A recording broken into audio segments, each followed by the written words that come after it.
Well, we did the top 10 best movies of 2023, so now let's do the top 10 worst films of 2023. Yes, once again, what's up guys, Brendan back at another video on the channel. Today, we're talking about, as I said, the top 10 worst films of 2023. Yes, because believe it or not, there were films I did not like last year. Can you believe it? It's hard to believe. Okay, same shtick as the last one. I'm going to try and talk about all these films as quickly as I possibly can because I want to try and get through them like quickly so this video can be like, a little bit shorter and easier to edit and I can get it out on time better. Because especially last year for this one, it came out very late, like way into the middle of the year by this point last year. So don't want that to happen again. So, yeah. I'm going to try and talk through them all quickly, everything to get my just quick thoughts on all of them out. But if you want to see my more in-depth thoughts on all these films here, I'll leave a link for my Letterboxd countdown description below so you can read my proper full reviews on them and everything. And yeah, without further ado, and also I'll leave a link to my ranking list of all the films from 2023 from best to worst as well. Yeah, without further ado, let's just get into the top 10 worst films 2023. Oh yeah, also, if I go into spoilers for any one of these movies, I will put a tag at the start of each entry saying there'll be spoilers being discussed in this part, so I'll put a time code where you can skip to avoid the spoiler discussion if you want to see that film yourself. And yeah, without further ado, now let's get into the top 10 worst film of 2023. Yeah. Number 10 is Big George Foreman. Yeah, this one I kind of just, I need to fill out 10 slots. This movie is like the one film on this list I will say is like okay at the most. Like that's the best I'll say for it. Like it's not an awful movie. It's a pretty like mild, like okay, fine movie to watch. I'm sure like some people will have a good time watching it or maybe, I don't know. But it wasn't one of my favorite movies to watch when I saw it in the theaters this year or like last year. And yeah, that's why it's kind of on this list. And it's kind of hard for me to sometimes rank or like kind of review properly some of these biopic films because half time or almost like 90% of the time, I don't know any of these actual true life stories. So it's interesting for me to learn more about these fictional people and everything. I think so it does help my rating skew a bit higher towards a lot of these films. But this one definitely didn't quite help. I didn't know a lot about George Foreman besides the grill, but like I didn't know much else, but even then the movie, like, it didn't do a good job conveying the story to me, honestly. It really just kind of jumped through moments in time so just gingerly and quickly and everything. Like we skipped past George Foreman's, like, first fights ever, which, call me crazy, I feel like that's an important thing to see, like see depicted on screen, like his first ever official fight in boxing. But I guess, screw that part, I guess. I have no idea. And his relationship also kind of felt like we kind of just blew past it with his first wife. I felt like I needed a little bit more there, movie, but okay. I honestly don't have a lot to say about this film. Like, I mean, the rest of the film itself, like, I mean, there's some good acting in it. Everyone does a good job for the most part. There's some good, like, cinematography, some good writing, or some good, like, kind of alright writing, I guess, at points in the movie with how it's handled. But, honestly, I don't have a lot to say about this movie. It was not, like, an awful movie. It's a pretty just okay film. I don't think it was even that big of a film when it came out. Like, it came out, like, very under the radar. Like, I don't think most people even knew about it. Like, it came out in theaters, was there for a little bit of time, and then kind of like went out of theaters super quickly. Like, it just really came in and left like you wouldn't believe it.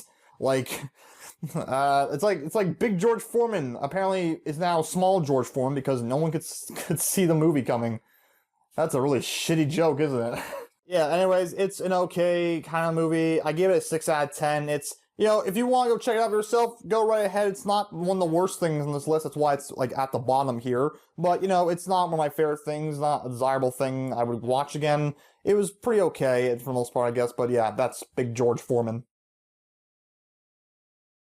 Number 9 is Ant-Man and the Wasp: Quantumania. So this is a weird one because Quantumania, like, when I saw it, I thought it was like, I've only seen it once. I've not gone back and watched it yet. I'm planning on getting to it again at some point as I'm going through my MCU chronological watch-through marathon right now, which is taking a while to do. But anyways, I'm going to get to it again at some point, so I've not seen it since it came out. And I thought it was okay, but I gotta be honest, it's one of those movies that as I thought about it as time has gone on since it came out, it's been so weird in my mind. Because as I think about it more, I'm like, I don't know if I like it as much as I thought I originally did. And it keeps sitting there and I think about it and it stews in my mind or whatever. It's just, I don't know, it feels like it's just going down in my mindscape, like the rating, if that makes sense. Like, it's like, I haven't even seen it since then, which, I mean, I guess it does make sense. As you think more about a movie, it goes down in rating. And it's not so much like my rating for the film has gone down in my head. It's more so just like the more I think about it, the less I want to go back and watch it almost, or like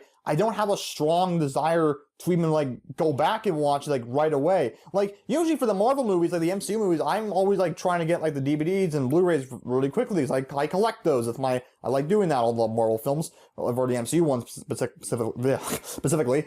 But this one I see it, I'm like, I'll get it at some point eventually. I don't know. Like I have real, like the desire to watch that again is like so low in my brain. And look, yeah, the movie's not great, obviously, it's on itself. Even, like I said, even when I saw it, I thought it was okay because, like, special effects are just all over the place. I mean, it's too heavy on it, and, like, a lot of them don't look great at times because, like, they made it, that one particularly, such a massive CGI fest, and, like, it didn't pay off, and there's a lot of, like, plot stuff that, like, feels contrived to just have a plot happen, like, not too many, but, like, there's a lot of stuff in the plot that feels weird. It's like, why Janet never told anything about Kang, which, like, led to them getting stuck in the quantum realm with Kang. It's like, you should have told them this. Or how Bill Murray's in this movie for literally no reason. Why the heck is he here? Other for the fact that you can have another big name on your poster. I mean, like, why was he in the movie?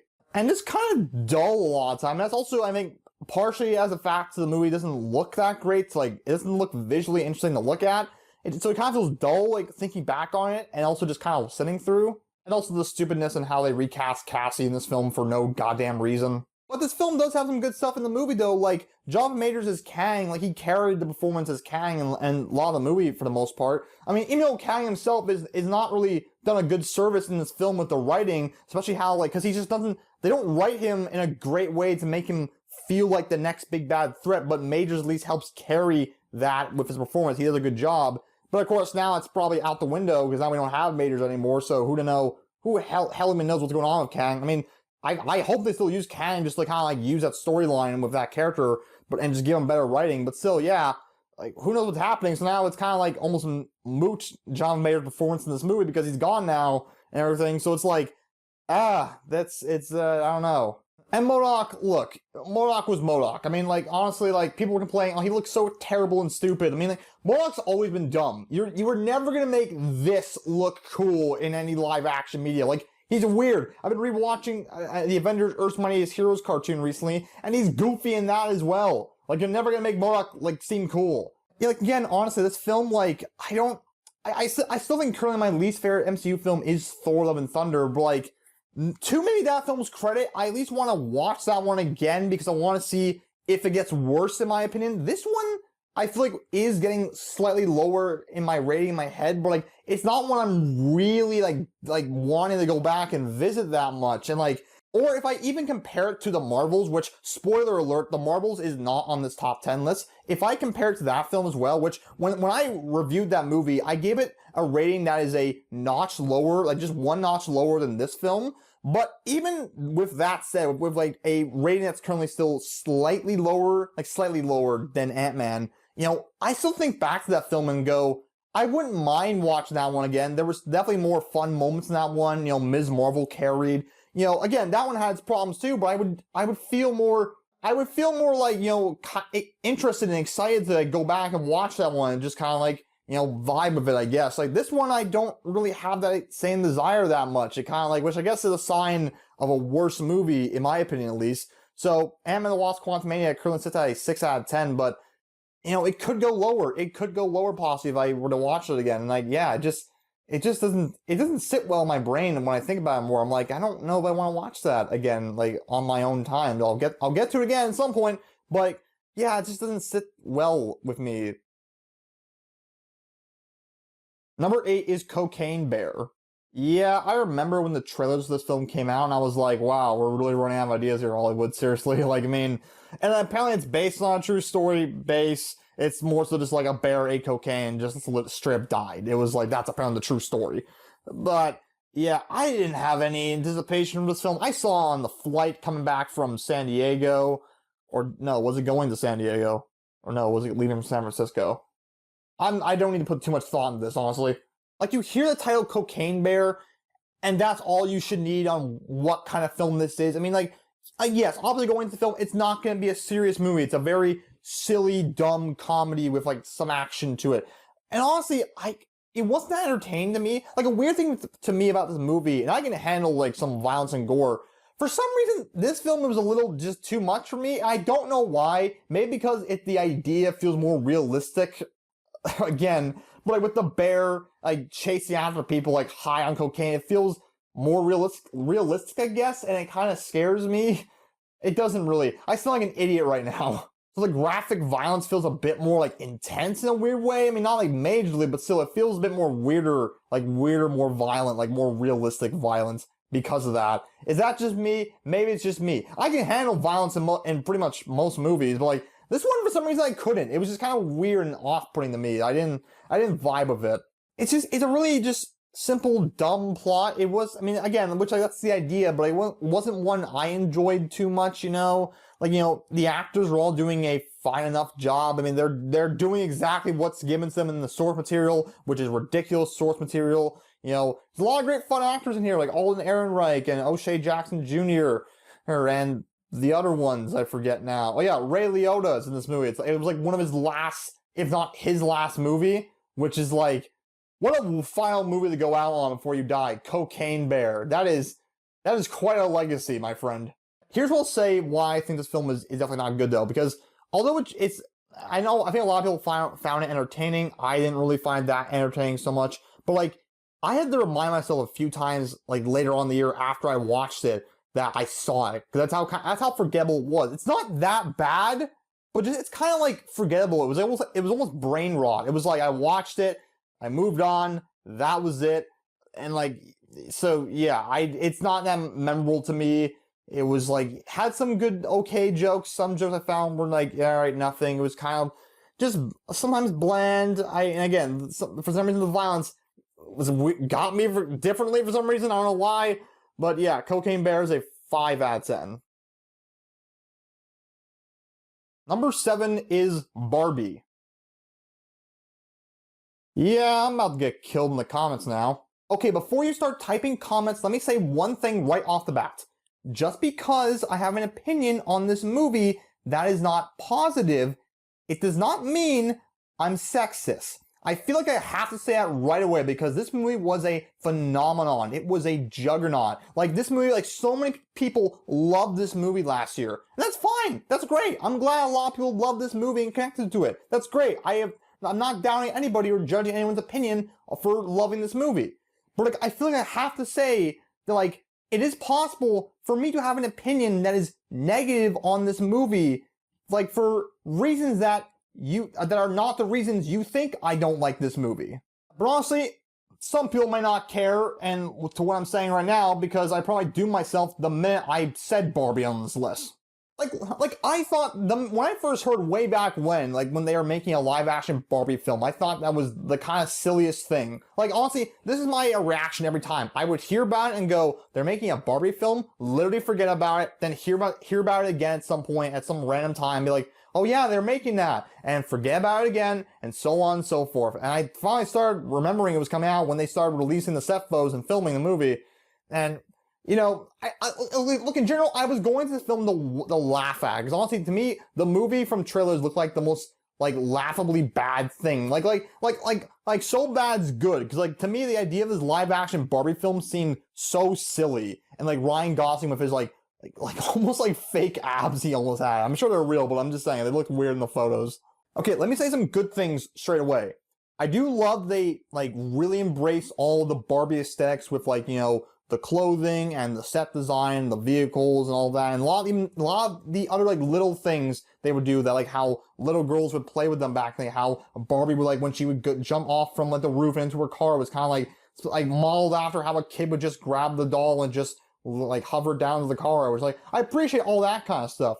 There's a lot of good performances in this movie. You know, Margot Robbie, she does a good job. Ryan Gosling, he's great as well as Ken. You know, everyone does a splendid job the movie. I don't think there's a bad performance, I would say. Well, maybe, I don't know, maybe Will Ferrell. I mean, that's possibly also part to do with some of his writing, but again, we'll get into that. Like, there's some good stuff. There's some good songs as well. like, you know, I'm Just Ken song, which, like, I definitely like more after seeing the whole, like musical number Ryan Gosling put on at the Oscar, which is quite impressive, you know. And there were some good jokes early on. Like, I thought it was fun. Like, I thought the first part when they were just in Barbie World, like, just straight up in Barbie World, that whole first act, you know, I thought that was all, like, funny. Maybe not ironically, more like unironically funny for some stuff, but there were some good jokes there also. I thought there were some good jokes in here. I want to say that. But look, overall, I didn't enjoy this movie because to me, like, just, God damn it. I'm scared to say all this stuff on camera. Look, I get the movie is, like, about, like, messaging, showing, like, you know, for, like, women empowerment a lot, that being kind of like a feminist icon is what it became. Like, Barbie became that for a lot of people, which, again, awesome. I'm glad that happened for a lot of people. But, like, to me, I found, like, some of the dialogue, like, a lot of stuff they're saying in the movie is great. I agree with it. But I feel like it just wasn't handled as best as it could have been in a writing standpoint. Like one thing, for example, like America Ferrer's speech, like, that everyone, like, talks about, you know, I felt like what she was saying in the speech was good. Like, it all made sense. I'm like, yeah, that's great what you're talking about. But I feel like the speech was kind of written, like, not well. It was written almost like too, like rambly, like she was reading off a list almost. It just didn't feel like it didn't feel like a speech. It just didn't feel like that to me in the writing in that scene. You know, Will Ferrell, like, that's another thing I said I didn't really like. You know, Will Ferrell, you know, he's doing his normal shtick, which is, like, you know, fine enough. But, like, I don't know, he's written so stupid, which I'm like, okay. Like, and that's another thing. I mean, I get they're showing more, like, the women being, like, intelligence and everything. I'm struggling to figure out how to phrase anything in this right now. I just felt it was a little, like, just too over the top in how, like, dumb they're making the males. Like, I'm so scared to put this up on the channel. Because, like, I get the point. I get the point they're trying to make. And, like, yes, there are some stupid people out there, but, like, I just feel like it was so over the top. Like, Will Ferrell was, like, so dumb to the point where he couldn't even figure out how to use, like, his card to access that thing to walk through the metal bar, which, like, okay, huh? Or even other stuff, like, you know, how Ariana Greenblatt, like, her, like, speech she gives the Barbie at her school saying how, like, she set, like, the whole, like, feminist movement back by 100 years or something like that, she said. And I remember kind of thinking, like, again, I get what she's saying, but, like, it does not feel organically written in how it was presented. Or even how, like, Ken finds a bunch of books in a public middle school that are called Why Boys Rule. Like, that to me is the most unbelievable thing. Like, I mean, no. A middle school would not have, like, a public middle school would not have a book in there, like, about teaching kids or people why men are awesome and better. Like, that feels a bit too excessive, like, way too excessive there for me. I'm just gonna cut this short here now. It's like, I mean, again, there were good stuff in it, but a lot of it I didn't really enjoy. Like, by the middle part of the second act and then throughout the rest of the third act, it kind of just goes downhill for me in enjoyment. It's just, you know, again, I'm glad. I was awesome that a lot of people, like, love this movie, and I'm great. I'm glad so many people do enjoy and love this film, that meant something to them. You know, I have a couple friends who did enjoy this movie. And honestly, I'm not alone in thinking this, because, like, I talked to a lot of people who didn't like the movie instead of did. Like, my mom didn't like the movie, my dad, my brother's fiance, like, mom, I think, also didn't like it. Like, I talked to way more people who didn't like this movie. So, like, I mean, clearly I'm not alone in this. Like, I'm just not seeing what everyone else was seeing, clearly. Me and, like, the rest of my family and some other people I've talked to, you know? But again, it's awesome. It's great that a lot of people did enjoy this film, and, like, it spoke to them and, like, it meant something to them. I do have, like, a couple friends who did like the film, so that's awesome. And, like, some other family members also like the movie too, like, from my cousin's side. You know, which that's awesome. I'm glad. I'm glad about that. I'm glad a lot of people did enjoy this film. Like, don't let me take that enjoyment away from you. Just, personally for me, they just it didn't work for me. It just kind of went downhill for me a bit in the enjoyment factor for me. So yeah, just read my review on Letterboxd just to get this over with, so you can just read it there. I don't have to explain it to you guys and just fumble at it. So yeah, Barbie's a 4 out of 10. Number 6, Napoleon. Okay, now this is a film most people did not like.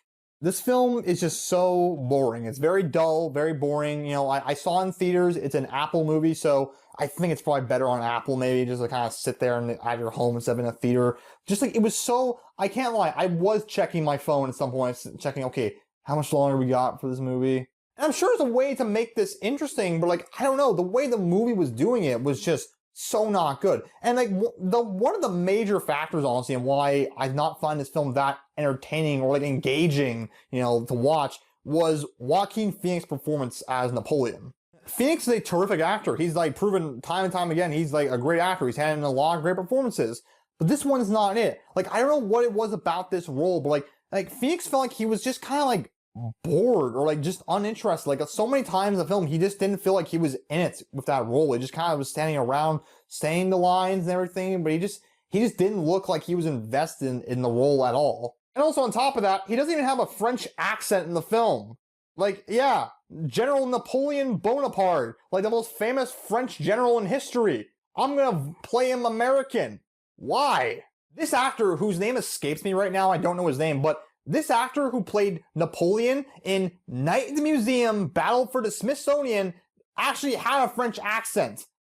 So somehow, the guy playing Napoleon in Night Museum, Battle for the Smithsonian is doing a better job at being an accurate Napoleon than Joaquin Phoenix is in the movie about Napoleon. And in that same Night Museum movie with Napoleon, that character's having a dick measuring contest with Ivan the Terrible and Al Capone.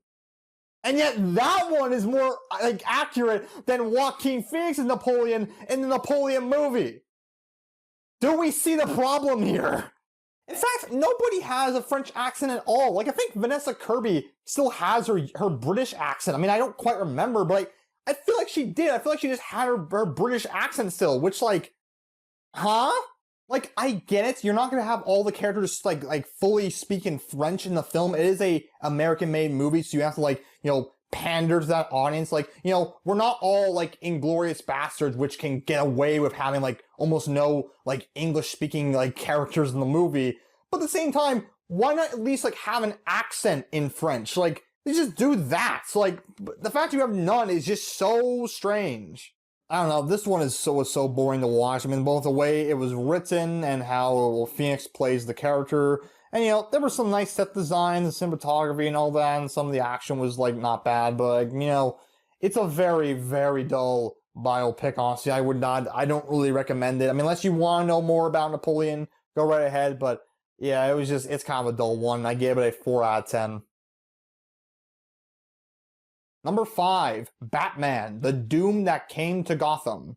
Yes, I have a DC straight-to-DVD animated film on this top 10 worst films list. I clearly did not see a lot of films. I did see a lot of film, but, sometimes I slip these ones in here. DC animation really has not been at its peak for quite a few years now. I mean, there's some, once in a while I still like bring out some like good ones. Like, I mean, I'm probably one of the few people who actually does like the Tomorrowverse animated films they've made. But some other ones they made in the past few years has not been good. Like, this one particularly was not good. I'll say one thing about the film. It came out on my birthday, on March 28th, which, that's cool. A Batman film. I love Batman. He's my favorite comic character. So cool. A Batman film came out on my birthday. I wish it was a better one, though.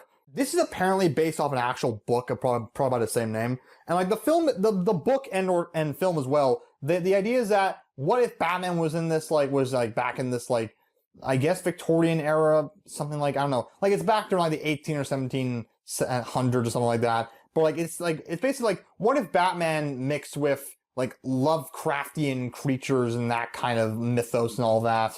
But you hear that, and on paper that sounds like a really cool idea, and it was. And the trailers looked like kind of okay. I mean, to me they look kind of strange, but at the same time, that sounds cool. There has to be some good potential with that. I mean, God, the Batman characters, like Batman and all his villains, there must be some good, like, designs and, like, crossover you can do with that.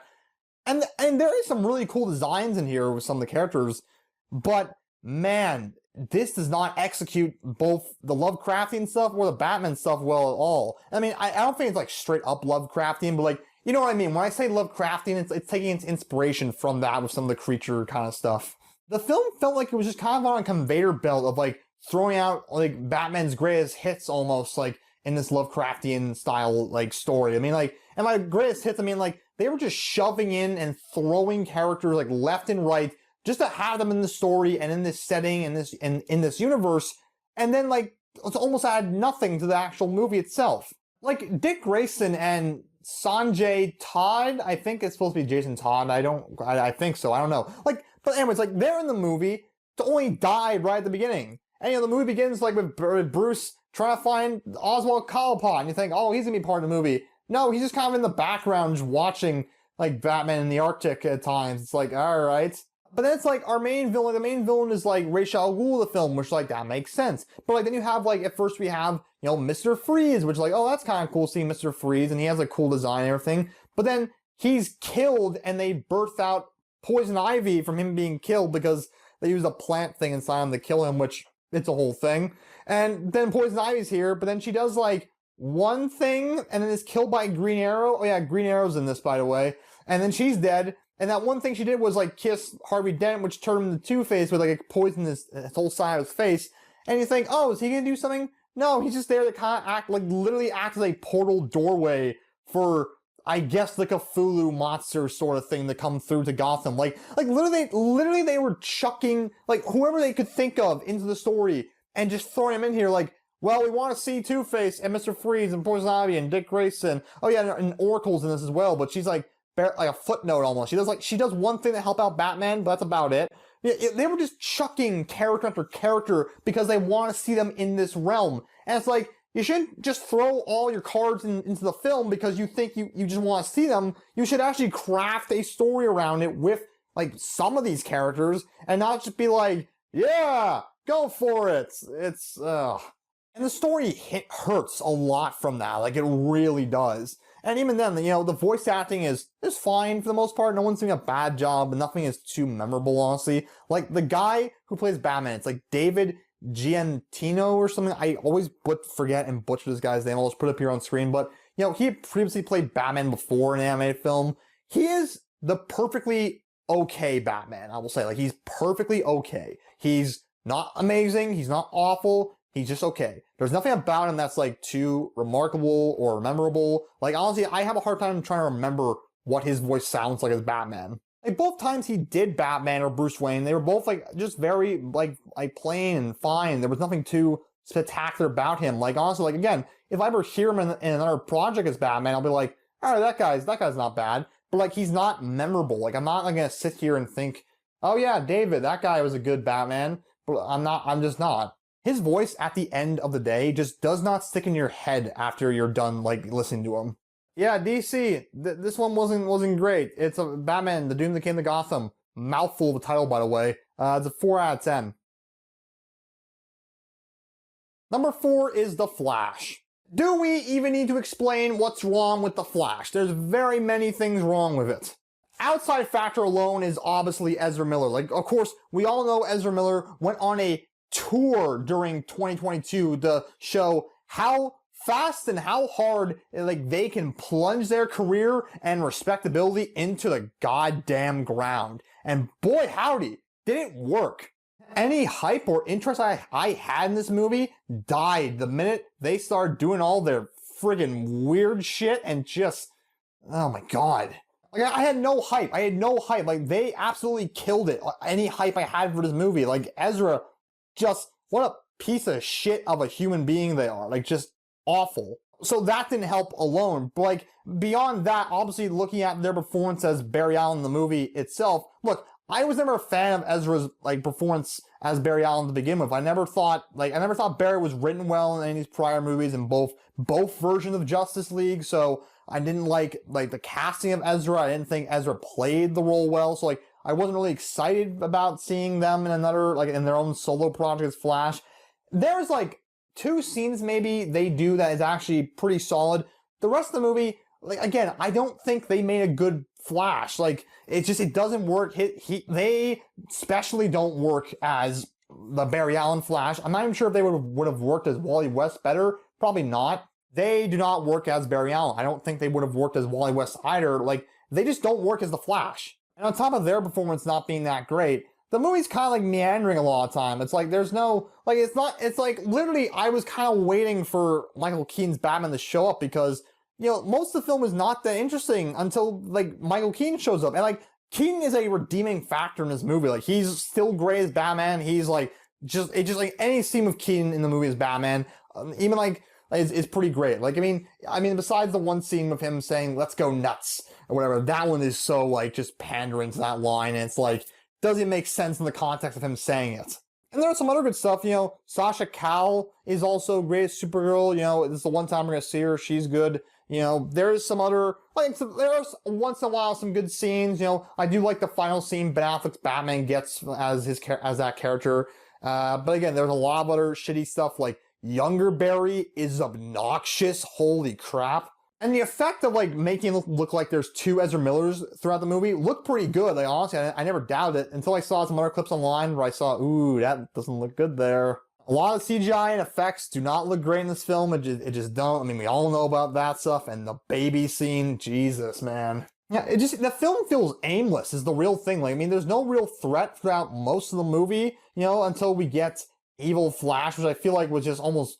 It was nothing, and of course, who could forget all those lovely cameos by marionetting the dead bodies of those actors and the CGI puppets, which, oh boy, that didn't look good and was also morbidly terrible. Like, yeah, Nicolas Cage and Helen Slater are still alive, let's just CGI their bodies in the movie completely, and yeah, like, let's not ask Christopher Reeve and I assume Adam West, their family estates, if they can use their, you know, dead loved ones' likenesses in the movie. Let's just say screw that. And let's also not ask if it's morally okay to put George Reeves in the movie, because famously, I mean, of course, famously it's not known if it was a homicide or he offed himself, but, you know, famously it was ruled out that he offed himself back in the day over depression from playing Superman, ruining his life. And, you know, they never once thought, is this morally right to do this? Put him in the movie again as Superman? No, it wasn't, but they didn't give a shit. And hey, George Clooney's here also. But I guess that means we permanently stick Ezra Miller's Flash in his universe, which, good.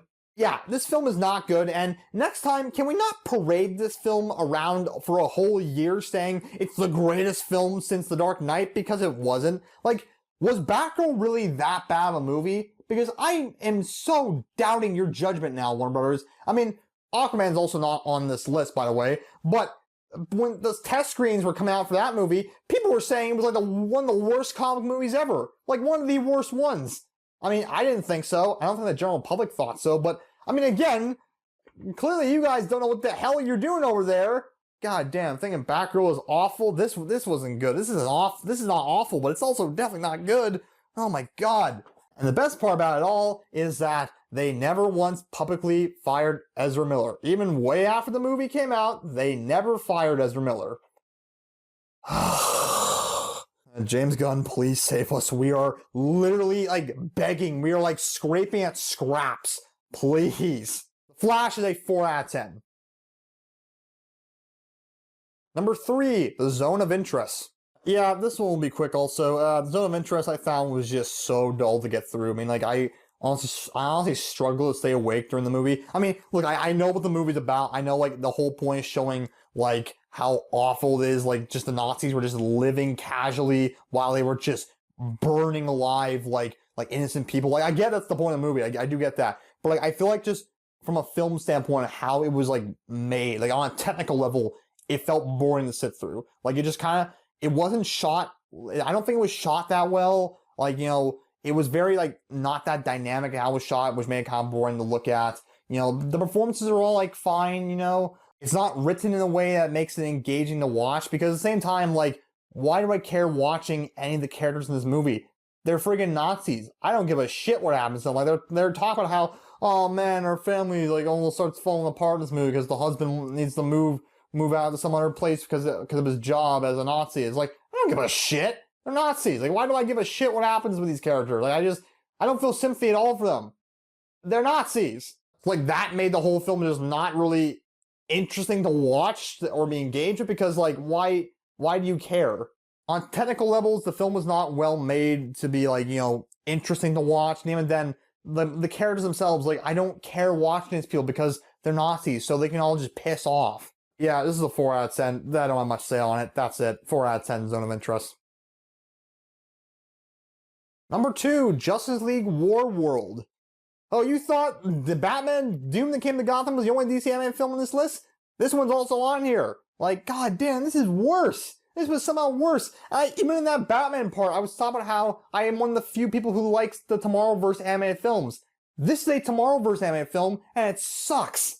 Justice League movie, like my ass, it's like not a Justice League movie. It's a Trinity movie that even then they barely spend time together in the movie. Cause like the movie, like a lot of it's like vignettes. It's like little like one-off stories like for the first like whole like half of the movie where it's like, Wonder Woman's like a Western cowboy and like Batman's in this like savage land on another planet. Superman is then like in a 1950s like style detective thing with aliens and all that. It's just like, it's so, and none of these stories matter, by the way. I mean, like, the whole point is, of course, they're strapped into Warworld by Mongol, and then they're being just put into these scenarios, but none of them matter. They don't come back at all to play at all in the movie. They just don't matter. So, like, watching them, it's like, they're all boring. They're not interesting to watch. And even then, they're just like, they don't matter. So, like, that whole section is so, like, who gives a shit with them?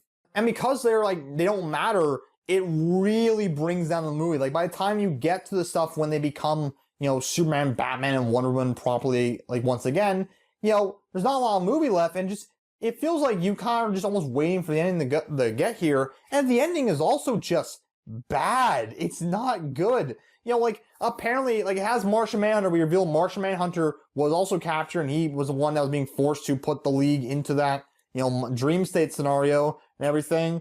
But then, even then, it's like, what? The ending is so bad. Like, it felt like they just needed to get to point A to point B in the ending, which was set up Crisis on Infinite Earth, because literally because also they reveal that, oh yeah, the Martians have a special key that helps activate Warworld and also can destroy it, and Martian Manhunter has it somehow embedded in his blood and DNA, so he uses it to, like, he planned this so he could help blow up Warworld, and like, presumably he died in the process. It's like, and there's no reaction to that. And it's like, what? Like, they chucked all that information at you out of nowhere. Like, it just comes in out of nowhere in this movie. And then all of a sudden, here's the ending. Oh, then here's the character, the Harbinger, who will be in Crisis on Infinite Earths. She just yanks away the Trinity and brings him to a ship and says, you're needed for the oncoming crisis. That's nothing like that movie just there. It's like, what? It's all of a sudden now we're like, we gotta set up the 3-part Crisis on Infinite Earth animated movies. We gotta do it now. It's like, hold your horses. What the hell just happened there? Can we not reflect on the ending, what just happened in this movie? And we don't. And it's not reflected on in the next movie, which is Crisis on Infinite Earth Part 1. So it sucks. It's an awful ending. And even on top of that, the Trinity have awful chemistry. They're not awful, but like, they're given not enough time to like interact. Like, Superman and Batman have barely interacted so far in this universe, and this is their first time meeting Wonder Woman. So like, it's all bad. Their chemistry just does not work at all. Good things. There's some good vocal performances. I like the art style of it. Obviously, yes, there's some stiff parts to it, but I like the art style. I think it looks neat. And yeah, this is a bad one. This is the worst. This is the worst one of the Tomorrowverse animated films. This is a 3 out of 10 Justice League Warworld. And the number 1 worst film of 2023 is Indiana Jones and the Dial of Destiny. Boring. This film is straight up boring. It is so dull. Like, and I was even excited for this film. Like, I rewatched all the Indiana Jones films prior to this film coming out, and so I was like pumped. I got excited for it. I was ready for it. I'm even one of the few people who doesn't hate Kingdom of the Crystal Skull. I mean, obviously, yeah, it has its flaws, but like, I think that one's actually kind of enjoyable for the most part. This one's worse. I mean, this is the worst one by far. I mean, it's just like, it's so just, like, the first act is really solid. Like, that whole opening sequence, or like pretty long opening sequence, I guess, like 10 minutes or so, with young Harrison Ford as Indiana Jones, which, like, he looks pretty convincing, I'll say, honestly. And that whole sequence is great. And then we catch up to Indy. He's now in his like late 70s, early 80s now, and in like the 60s. Like, the space race is happening, so people don't really care about archaeology now at this point. Like, I thought that whole like sequence, like that first act was pretty good. Act 2 and 3, holy crap, it's so dull. Like, yeah, obviously Indiana Jones is not gonna be as like, like action-packed now because he's older, which I get that, but like, I feel like they don't do enough or any real interesting stuff with him being older now. It doesn't feel as well utilized. And, some of the new characters in the film are not that great either. Helena could be cool. She should be fun, but like, I don't know. She's not really that fun. And honestly, they missed the trick by having her not be like Marcus Brody's kid. Like, why is she not Marcus Brody? She's just some kid. She's a kid for a new made-up character that Toby Jones plays. It's like, Why? I feel like it would have been better if it was Marcus Brody's kid, but it's not. I'm like, okay. Antonio Banderas is wasted in the film. Like, why is he here? He's just a waste in the movie, honestly. The villains are like, okay, I guess. There's nothing really that memorable about them. Like, Mads Mikkelsen, he's great, you know, and everything he's usually in. And like Boyd Hadrick is pretty good usually also, but I don't know. They're not given a lot to work with. They're not that great. And also the time travel aspect, like honestly, that's jumping the shark for me. Like, I mean, people were saying the aliens and the guy and in the fridge thing, but like honestly, the alien thing is like I think more fine. This is like, okay, too much. We literally sent him back in time. That's like we're going too far. That's too much for me, honestly. It was like, oh my god. And even also how they just kind of like casually just say, oh yeah, Mutt Williams died off screen, which, you know, I'm not saying Mutt was like the greatest character or anything, but like, I don't know, it just feels so like, oh, now he's dead. I'm like, okay. And also the reason why this film is so boring is that it's too long. Like, every previous Indiana Jones film was a perfect length. They were all just 2 hours long, which like, that's a perfect length for these like kind of throwback old school like adventure movies. Like, I think that was a great length for all those movies. But then for some reason they were like, let's chuck on an extra 30 minutes. Like, no, cut that out. That's way too much. And like, it was so boring. I don't know if it was like boring because it was like, I went to a late movie. It was like the only time me and my dad go see it because I want to see it in IMAX. You know, it was like the only time it was available that was good for us was a later showing.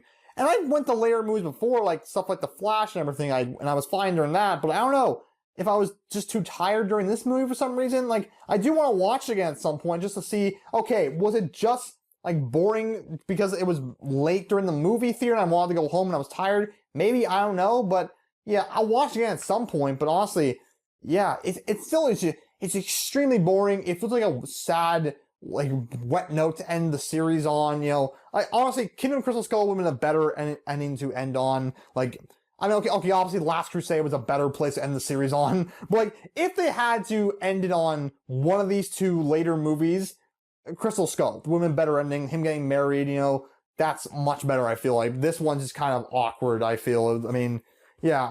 I mean, again, there's some fun action, I guess, some, like, funny bits. The actors are all good. Harrison Ford is, you know, he's having a good time still being indie, which is great. I mean, I don't know. I want this film to be better. It's such a disappointment, honestly. I want it to at least be okay. It's not. It's a 3 out of 10. This is a bad movie. And now my list for the top 10 worst movies of 2023. God, I talked for a long time. I hope it's actually short yet. Is it? We'll find out. Once again, if you want my full in-depth thoughts on all these movies and the full reviews I gave them, go check out my Letterboxd, link down in the description below. And as well, I'll leave a link for my list ranking all the films I saw last year from best to worst. When you go look at that list also, you'll notice that some films at the very bottom are not in the exact same position. They're not quite right because, you know, I did the same thing with my top 10 best films, you know, some are not in the same position as well because I was trying to be fair with all the ratings I gave the films, like, throughout the entire year. But like, if I were to make a list of like the ones I did not like the most, it is this list. So yeah. But yeah, once again, check out my Letterboxd down in the description below, and as well the list for my ranking of all the films I saw in 2023. So yes. Thank you all for watching. I hope you all enjoyed this video. Tell me, what was your worst movie you saw last year? What was your top 10, top 5, top 3? Or what was just the one film you saw that you thought was the absolute worst? What was the one film you saw that was terrible? I'll be curious to know all your thoughts down in the description below. No, down in the comments below. It's been a long video that I've been shooting. Anyways, yeah, let me know down below in the comments what your worst movie was from last year. And yeah. Thank you all for watching, and also tell me if any of the movies on my list were some of the ones you thought were terrible last year as well. So, yeah. Alright, thank you all for watching, and I'll see you guys all later. Goodbye. Hey, it's Yuri Lowenthal here. You might know me from this Marvel Spider-Man games, or other places as well. You're tuned in to 100 Bomb Studios. Hit like and subscribe, but only if you like really, really nerdy stuff. Because that's why I'm here.